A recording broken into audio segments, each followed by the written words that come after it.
Welcome guys! Just me!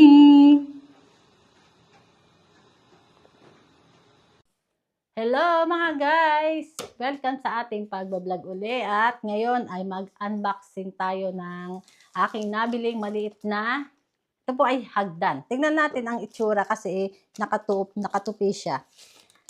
I-unbox natin. Maliit na hagdan to.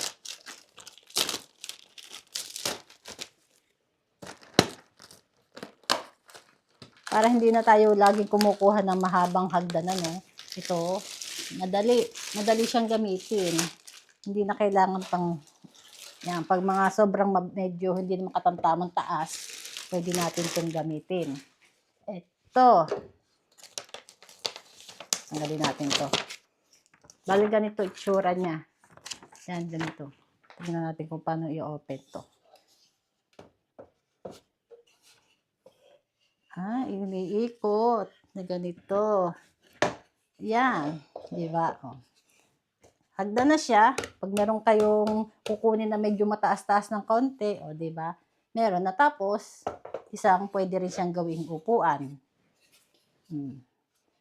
Para pag wala kayong space, oh, yan, ganyan itsura niya. Maganda naman siya, guys. Oh.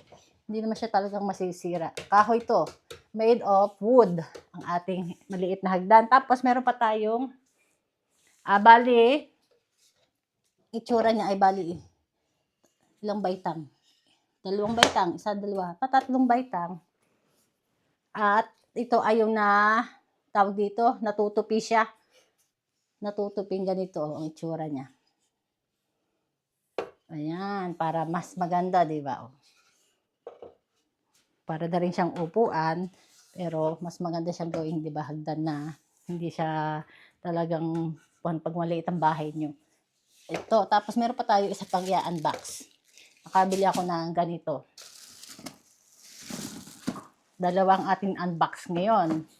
Unboxing na plastic naman ng mga lagayan. Kasi kulang ako sa lagayan. Nga pala guys, kasi kalilipat lang namin ng bahay. Kaya medyo kulang tayo sa ating mga aparador. Lagay ng mga damit. Pero balit lang ito kasi ilalagay ko lang dito yung mga tawag dito, yung mga medyas, yung mga maliliit na pang suot-suot natin. Ating tanggalin to. Kailangan natin ng gunting. Yan. Bali, alin ang harapan nito? Itong harapan yan. Bali, 4 na drawer siya. 4 na lalagyan. Diba? Maganda rin naman siya. Oh. Meron pala itong kasama ang pinakagulong niya. Maganda pa siya, may gulong. At ito yan. Mga lagi ng medyas, sa mga tawag dito, mga intimi natin, yung mga panloob. Ito yan, pinakagulong sa ilalim. Kailangan natin lagyan ng gulong sa ilalim. Pero pwede na rin hindi nyo gamitin ang gulong kung hindi naman kailangan. Pwedeng ganito lang para hindi nyo naiipod sa lalagyan niya. Ito yan, may gulong siya. Pinakapaan niya. Paano to? 2 lang pala ang merong paan niya sa likod. Ayan, hindi ko alam kung paano ito assemble. Tingnan natin ang ilalim. Ito, tura niya. Pwedeng hindi na rin ilagay para at least hindi naman kasi, papatong nyo. Kasi ang purpose ko kasi dito, ay hindi ko na siya lagyan ng paa. Kasi gusto ko siya ipapatong lang sa aking isang plastic na papatungan para medyo tumaas. O, diba? Yan. Para mas madali sa akin kumuha ng mga kukunin ko dito.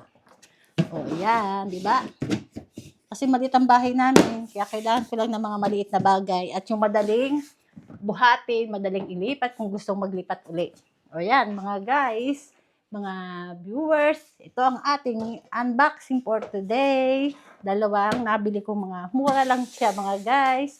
At magandang gamitin pa siya mura pero talagang magagamit. Ayan mga guys, mga viewers, mga followers, mga subscriber. Yeah, please subscribe naman po sa akin channel sa mga hindi pa nakaka-subscribe at sa lahat ng mga nanonood palagi ng video ko yan. Thank you sa inyong lahat sa pagsuporta.